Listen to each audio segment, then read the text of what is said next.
है इबादत इसे धंधा न बनाना, लेकर जहेज इसको तू गंदा न बनाना, हिर्सो हवस में खुद को तू अंधा न बनाना, दुल्हन के लिए मौत का फंदा न बनाना।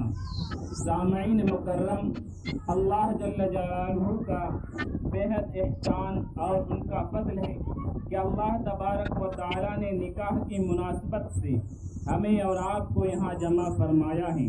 मैंने जो हदीस पढ़ी, ये हदीस आम तौर पर खुतबा निकाह में इमाम साहब या काजी के हैसियत से जो निकाह पढ़ते हैं। इस हदीस के अंदर अल्लाह के हबीब सल्लल्लाहु अलैहि वसल्लम ने 4 चीज़ों की तरगीब दी। नंबर 1 कि इंसान निकाह करता है हुस्न व जमाल के बिना पर या खूबसूरती के बिना पर, तो उसके लिए भी ये हलाकत का सबब है।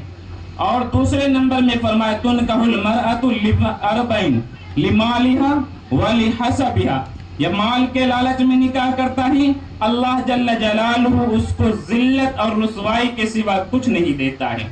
और जो हस्ब व नसब के बिना पर निकाह करता है, आला खानदान का आदमी है, मैं निकाह करूंगा तो मैं भी इज्जत वाला हो जाऊंगा, अल्लाह जल्ल जलालहू उस शख्स को भी जिल्लत और रुसवाई के सिवा कुछ नहीं देता है। और जो हुस्न व जमाल के बिना पर निकाह करता है, अल्लाह उसे भी तंगदस्ती, फक्र फाका और उसको भी अल्लाह जिल्लत और रुसवाई में मुब्तला करता है। तो भला आखिर किस बिना पे हम निकाह करेंगे? तो अल्लाह के हबीब सल्लल्लाहु अलैहि वसल्लम ने आखिर में फरमाया, दीन के बिना पर, दीनदारी को तरजीह देकर के जो इंसान निकाह करता है, अल्लाह तबारक व ताला उस निकाह के अंदर बाइसे अज्र सवाब और बरकत अता फरमाता है। चुनांचे हाफिज इब्न कसीर रहमतुल्लाह अलैह ने अल बिदाया व निहाया के अंदर ये बात सराहत से लिखा है कि निकाह एक इबादत है, और ये इबादत जब ही होगा जब हम अल्लाह और उसके हबीब सल्लल्लाहु अलैहि वसल्लम के बताए हुए तरीके के ऊपर चलेंगे। अगर रसूल करीम सल्लल्लाहु अलैहि वसल्लम के सुन्नत और हुजूर अल्लाह के बतलाए हुए तरीके से हटकर निकाह करेंगे, फिर ये निकाह इबादत नहीं होता है।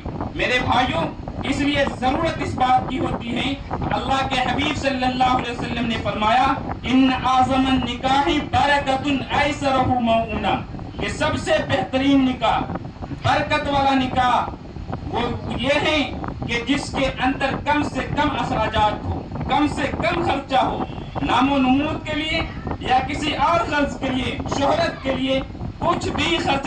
जब इंसान नमाज के लिए, नमाज फर्ज है, मैं मिसाल दे रहा हूँ, नमाज अगर कोई रियाकारी के लिए करता है, पढ़ता है, अल्लाह उसे अजाब में मुब्तला करता है। तो हम अगर निकाह के अंदर अपने माल की नुमाइश के लिए और नामो नमूद के लिए कुछ करेंगे, तो फिर हमें अल्लाह क्या करेगा? इसलिए हम इस निकाह के मुनासिबत से इस बात को अपने ऊपर पल्ले बांध लें कि हम अब इंशाअल्लाह निकाह को आसान करेंगे।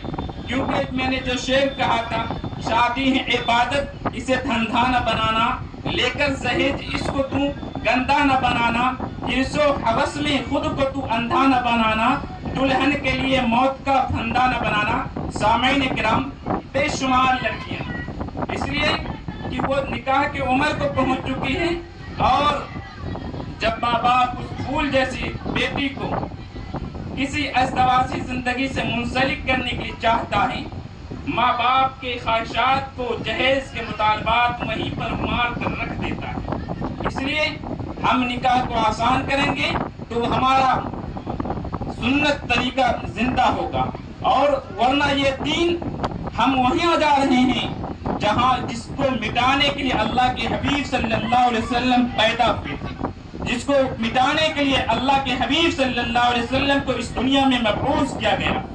वरना वो दिन याद कीजिए, आज के दौर में जिस इंसान के पास 3 से 4 बेटी हो, दुनिया के अंदर वो इंसान नॉर्मल आदमी हो, कुछ नहीं कर सकता है। क्यों? इसलिए कि वो इंसान 10 साल कमाएगा तो एक बेटी का निकाह करेगा, फिर 10 साल कमाएगा तो एक बेटी का निकाह करेगा। मेरे भाइयों, निकाह की मुनासिबत से इस बात को आप और हम पल्ले बांधें कि हम निकाह को आसान करेंगे।